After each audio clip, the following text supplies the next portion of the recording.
to start the first chapter of your history, that is understanding our past. What we are going to read in this chapter, that is what is history, ordering of past events, geographical framework, and how types of resources and how resources help us. What is history?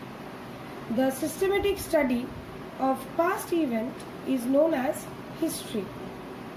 It is not possible to get all the documents of history that already occurred millions of years ago. I mean to say that we know that systematic study of events, past events, were known as history. But it is not easy to gather all the documents or all the sources of history to frame them in a particular way. But we have to know how to make them in order. That is why we have divided history into 3 periods. One is prehistory. This is the period when people of that period did not know how to read and write. So, no written documents were found that time. Secondly, proto-history. This is the time when people just started writing on palm leaves and bark of the birch trees. There were no papers that time, and people started writing on the palm leaves, dry palm leaves, and the bark of the birches tree. That becomes their paper.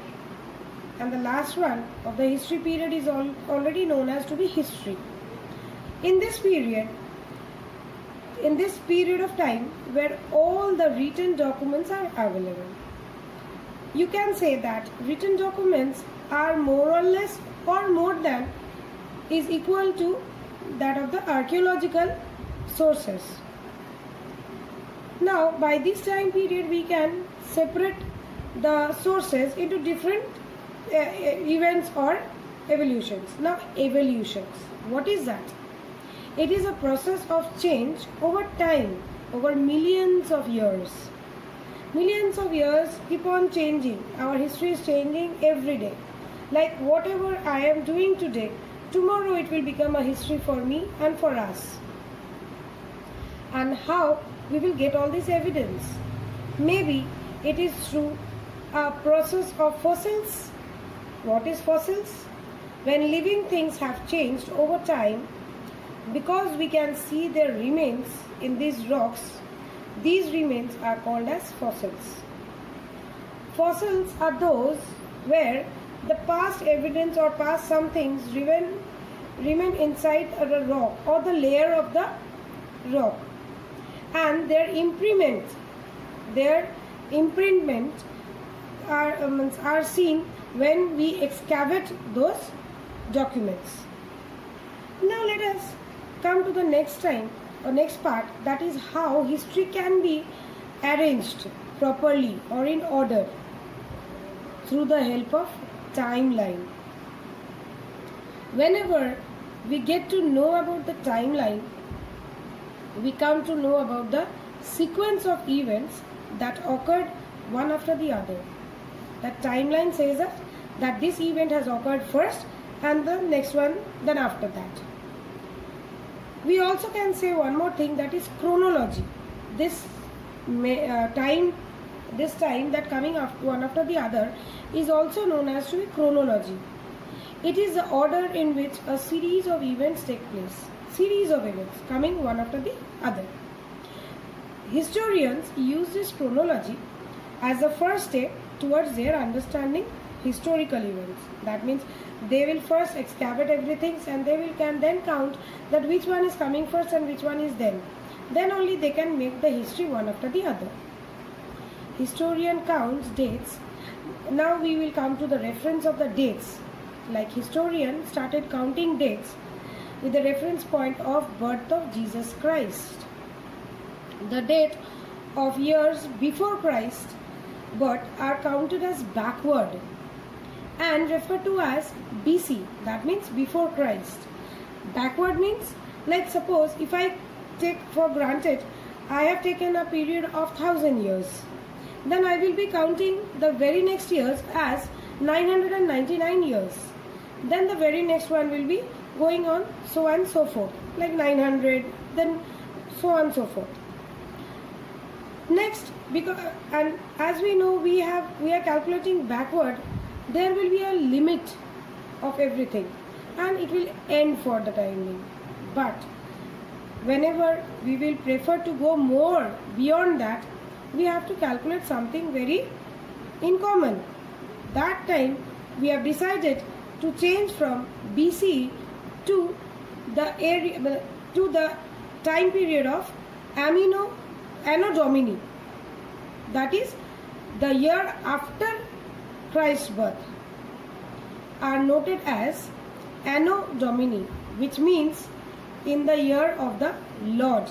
That means when the Lord has born, on that year onwards, we have calculated time from the frontward. The dates are counted forward.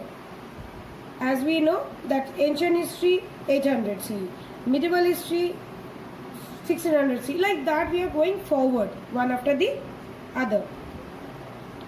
Geographical framework. Now, why I have given this name as geographical framework? And I mean to say how geography helps us in creating history.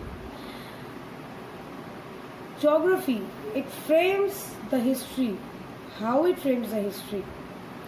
Geographical factors have a great influence on history of the country. How?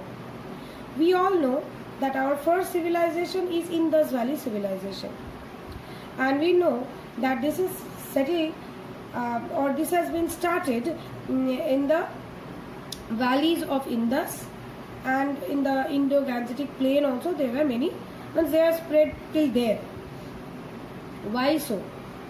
And as for example geography, we can say that Indus River or the Gangetic plains, all these are the part of or the features of geography. Why they are settled there? Human beings were settled near the valley. Why? Because we know their first and foremost occupation was farming. They came to know what is farming or how they can do farming. For that reason, they have settled over there near the valleys. The southern peninsula. Now we will come to Indian southern peninsula, that is divided into small regions by mountains, plateaus, river valleys. Mountains, plateaus, river valleys are also the features of geography, which help us to divide India. You can say divide India into small groups of kingdoms or empires. Then let us come to Himalayan mountains. It is the most important feature of geography. Himalayan mountains acts as a barrier between India and Central Asia, but still help in building trade and culture with other parts of Asia through passes. I'll explain this one, that it acts as a barrier from the enemies of other parts. It acts as a barrier for the climatic conditions. That is, our India is having a tropical monsoon type of climate, as it helps the clouds to strike their wings over there and the rainfall occurs. Whereas the cold wind the other part of Asia is having, we don't get so much because it gets strike from the Himalayan mountain. But people then also, after this also, people can contact us, or people came to our country and frame many histories. They came to our country from cold desert and settled here for livelihood.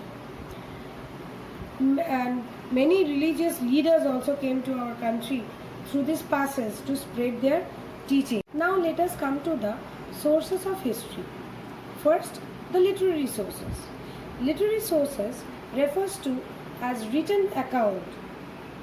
Long ago, we already know that people write on the palm leaves or on the birch of the or on the bark of the birch tree. Now, literary sources can be divided into. We can say that Indian writers. Our Indian writers like Harshacharita, Abhigyanan, Sakuntalam, all these are the written works which are very famous. Next, foreign works. Why foreign works? Foreign travelers like Fahy Megasthenes, who came to our country, written on our India, and those books were known as foreign works. Then the secular or non-religious text, that is Ajatashatru by Kautilya and Meghdutta by Kalidasa. These are some of the epic we can say that relates of that situation or that time. Then comes the sacred or the religious texts, which includes Vedas and Puranas. After literary sources, I will tell you about the archaeological sources. Archaeological sources are objects from the past. These could be ruins of the buildings, coins, pottery, jewelry, etc.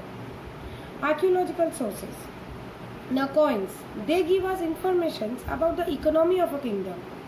Then monuments, informations about art and architectures comes from there. That means what kind of architectures like pillars, domes, different architectures changes, so that we come to know from the monuments. Inscriptions, these are records engraved on pillars, stones, walls and clay tablets. And the last but not the least was the artifacts. These includes pottery, silks, ornaments, tools, weapons, etc. Now, I have already taught you about the sources. Now, how these sources is going to help us? Like literary and archaeological sources both provide informations required to write the history. That means how we are going to frame the history. That means which one is coming after the what. With the help of the sources only we will come to know this. Sources help us to write history according to the chronological order. We get this information by the sources of the particular time period. Like as if I said that prehistory don't have any writing, so they have archaeological sources and we use those sources as prehistory period only. And the writing on the bark of the birch tree or the palm leaves, that we use in the proto-history period only.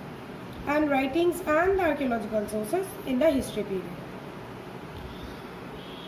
To accurately interpret history, historian must consider all these resources available and not impose their own thoughts and ideas to narrate the past. That means they must keep one after the other and keep making the history and writing the history. They must not create anything of their own or do anything with the past history. This is how history can be concluded. This is the end of your chapter. Thank you, student. Stay home, stay safe.